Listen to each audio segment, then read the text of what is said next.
everyone, Clack of the Geek here. Welcome back to another Big Finish review. Today we're going to be looking at the 5th Doctor story, Red Dawn, which is the 5th Doctor and also Perry, played by Nicola Bryant, and it's also facing against the Ice Warriors, one of the first times that Big Finish introduced classic Doctor Who monsters into their monthly range stories, and this was the 8th story in the monthly range.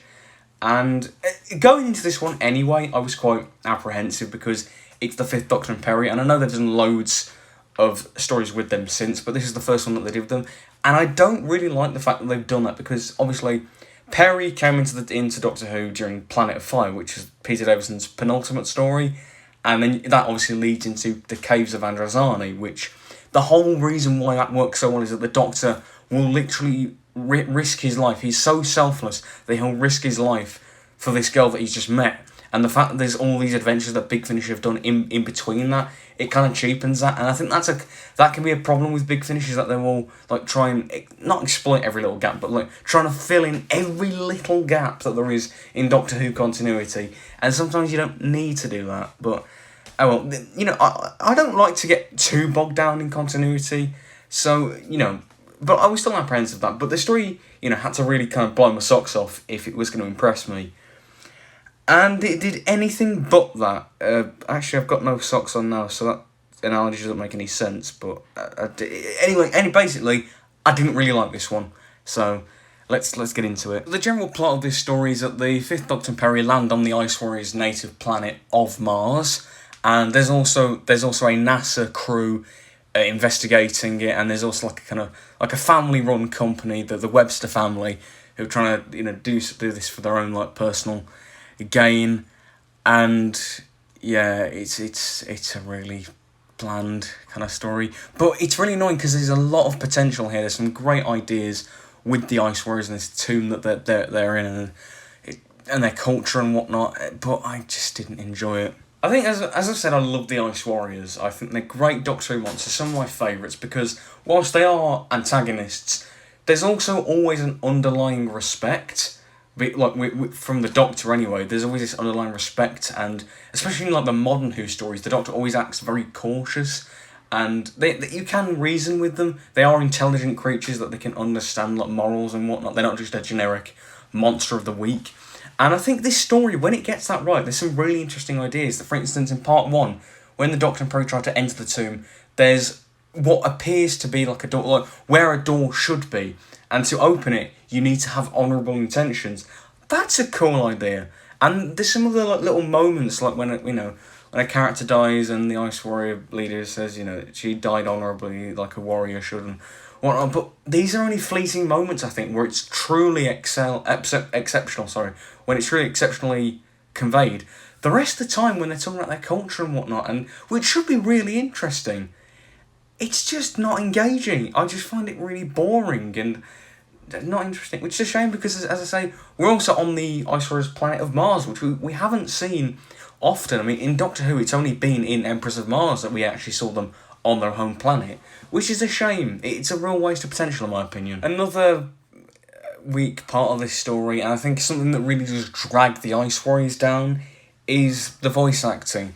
I didn't find it very good. I didn't feel like they had much of a presence in it. Oftentimes it just felt like the actors were just talking in the normal voice, but always elongating the S's, like this. It didn't feel like they had much presence as antagonists, or as just characters in general. They didn't have any presence, in my opinion. Again, it's a shame. It's a waste of potential, in my opinion. You also have the plotline with the humans and their NASA expedition, which is led by Paul Webster, I think the character's called, who is your generic arsehole general villain, the one-note one, who is memorable for how one-note he is. So, there's that. But all the other characters I genuinely just forgot about.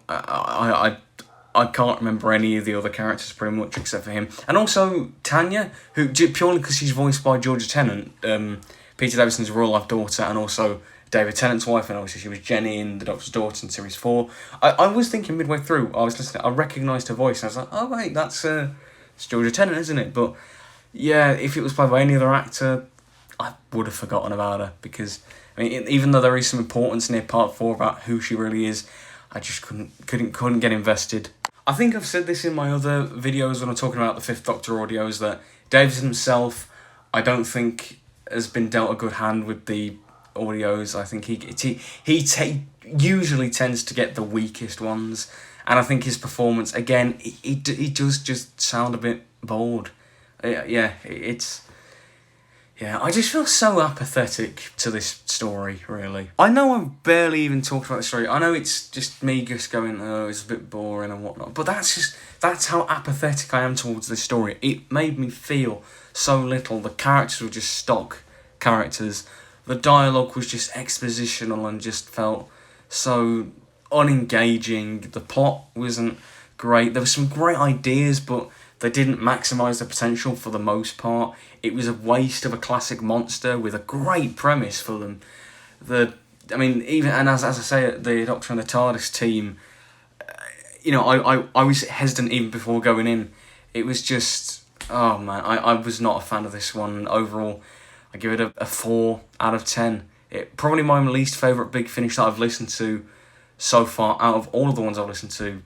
And then it's not loads, I should clarify, but still wasn't a fan of this one. But yeah, hope you enjoyed this review. I know it was a bit negative, but what do you think of the story? Are you a fan of it? If you are a fan of it, let me know why. Because maybe with time, and maybe if I think about the story more, it could get better. It could age better. Who knows? But as I stand now, it's just not one that I enjoyed. But yeah, be sure to like, subscribe, comment, all the good stuff for more Big Finish reviews and more videos from me in general. I've been Clack the Geek, and until next time, take care.